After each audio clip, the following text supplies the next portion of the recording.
Okay, so it's Zach. Last time I promised to make a video on the ROI analysis for ARTWALK. Kind of look at the numbers to see how it makes sense.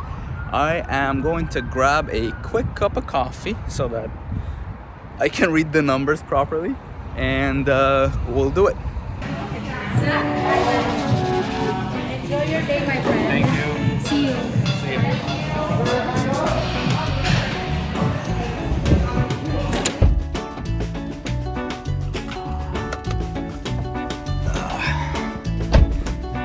All right, let's do this.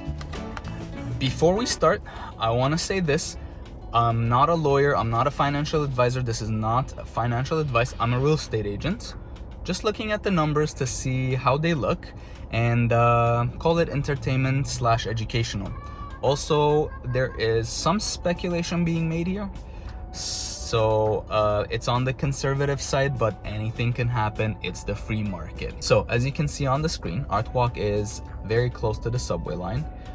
You are next to the Transit City 1, 2, 3, 4, 5, which is being built as we speak. And this is going to be a large project, a master planned community by SmartCenters. So it's going to continue to grow this city center, basically in Vaughan. Now let's look at the numbers.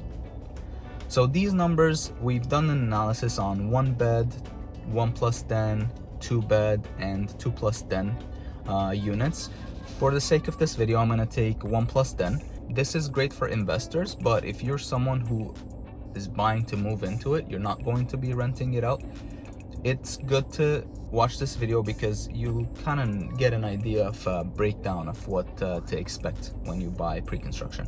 Okay, so let's start with square footage. So we are estimating a 1 plus den on average to be around 582 square feet, and the price per square foot is going to be, this is not an official number, it's based on our experience selling a lot of pre-constructions and having a good relationship with the builder.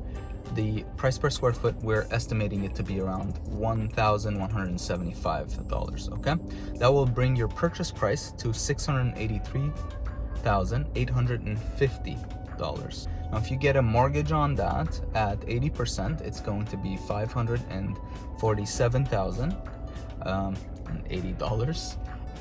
That's going to be the base of the calculations as we go on in terms of your mortgage payments and what everything else looks like. Okay, so the next box we have is the monthly operating income, which includes the rental and servicing some of the debts and the maintenance and stuff. So looking at the rental income, rent would be around $2,700 by the time you get the keys, around end of 2025, early 2026. Now you're paying a mortgage of $2,019 on this. Your property tax is estimated to be about $342, and your maintenance fee roughly around $320. That will leave you with $19 a month. So in your pocket, I know it's not a large amount, but when you're buying right now in Toronto, you're not going to make a ton of money up front in rent, but paying down the mortgage and the appreciation you're going to get will make it worth it. Let's continue looking at a 10-year analysis. All right, so 10 years from now, at 5% appreciation, you should be able to have your property go up in value by about $430,000 roughly. This is based on historic numbers. Now condos, sometimes the average has been around 7%, but we're gonna take 5% to be conservative. Okay, so you're also paying down the mortgage. Your principal paid down in 10 years should be around $147,000 roughly, and your total cash flow, this is the $19 over the 10 years, would net you $2,800. All right, so looking at that, your net return, dollar return on your investment should be $580,000, which is pretty good. Now we can also look at closing costs, and what entails and how much your initial investment's going to be, so how much cash you're putting down before this whole thing starts. So you're looking at the tax, Ontario land transfer tax, which is roughly about $10,000, we're gonna say, and you also have the lawyer's fees. This is to close the transaction, and you have the land levy development charges, which is capped for this project at $9,000. Okay, that total closing costs would be $30,000 plus your down payment of $136,000 will put you at $167,000 and 574.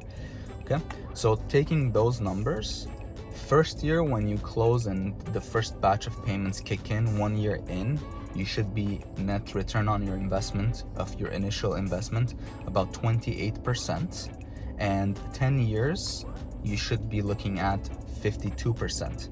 Okay, so I do have another document here. I'm gonna put it up really quickly.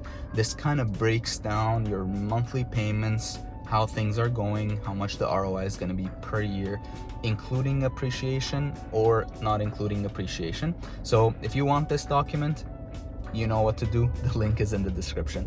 All right, so my next video is going to be covering the process of buying pre-construction. So that would be your down payment structure, what happens on day one, what is a worksheet, how to submit it. We'll go over all that. All right, see you in the next video.